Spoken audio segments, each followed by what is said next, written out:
Krisis teladan di daerah. Bismillahirrahmanirrahim.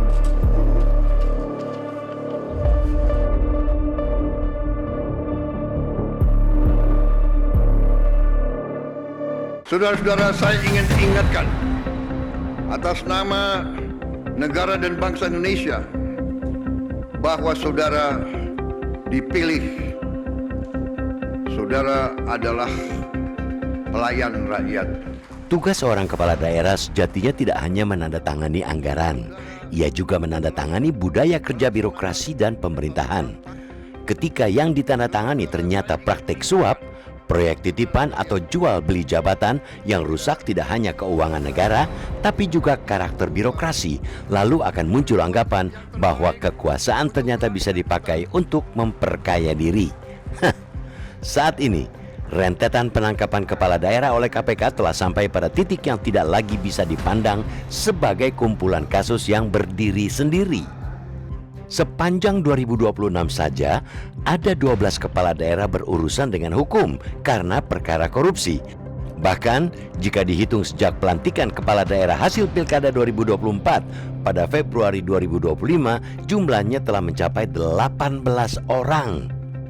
Penangkapan beruntun dengan frekuensi sebesar itu mengirimkan satu pesan yang jelas bahwa persoalannya bukan lagi sekadar individu yang tergoda korupsi. Soal utamanya ialah sistem pemerintahan daerah yang gagal mencegah korupsi berulang dengan pola yang hampir selalu sama. Polanya memang tak banyak berubah. Ada pengaturan proyek, suap pengadaan barang dan jasa, permainan perizinan, hingga jual beli jabatan. Modusnya mungkin berganti kemasan, tetapi substansinya tetap sama, yakni penyalahgunaan kewenangan untuk keuntungan pribadi atau kelompok. Jika pola kejahatan terus berulang, logikanya sederhana bahwa celah yang dimanfaatkan pelaku tidak pernah benar-benar ditutup.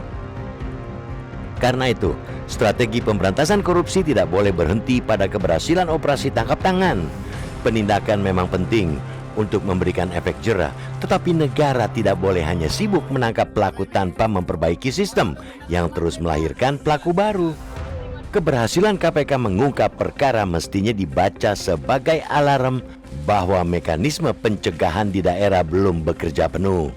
Dampak yang lebih mengkhawatirkan sesungguhnya bukan hanya kerugian uang negara yang sedang dipertaruhkan, ialah masa depan birokrasi daerah. Setiap tahun, ribuan aparatur sipil negara muda memasuki pemerintahan dengan idealisme untuk mengabdi.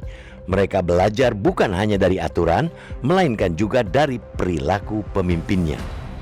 Namun ketika mereka sudah masuk birokrasi dan menyaksikan proyek dapat diperjualbelikan, jabatan bisa diperdagangkan, kewenangan bisa dijadikan alat mengumpulkan rente, sebetulnya mereka sedang menerima pelajaran yang keliru tentang bagaimana kekuasaan dijalankan. Disitulah letak bahaya sesungguhnya. Korupsi kepala daerah berubah menjadi budaya birokrasi.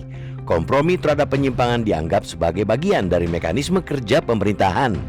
Jika kondisi ini dibiarkan, yang akan hilang bukan semata uang rakyat yang dikorup, melainkan juga keteladanan.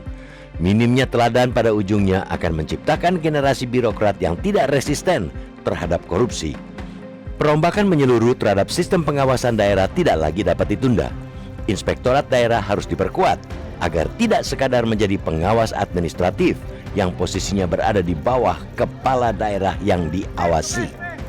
Pemerintah kiranya juga perlu membangun sistem peringatan dini yang mampu membaca pola-pola penyimpangan sejak awal, bukan baru bertindak setelah uang negara berpindah tangan. Pada saat yang sama, pembenahan tidak boleh melupakan akar persoalan, yakni mahalnya biaya politik. Maka, reformasi tata kelola pendanaan politik harus jadi bagian penting dari agenda pemberantasan korupsi. Menangkap pelaku tanpa membenahi sumber persoalan hanya akan membuat daftar tersangka terus bertambah, dan sejujurnya itu bukanlah prestasi. Sekali lagi harus kita katakan, menangkap kepala daerah korup memang penting, akan tetapi membangun sistem yang membuat siapapun takut dan sulit melakukan korupsi jauh lebih mendesak. Bangsa ini tidak sedang kekurangan pemimpin. Bangsa ini sedang membutuhkan lebih banyak pemimpin yang layak diteladani karena kukuh menjauh dari korupsi.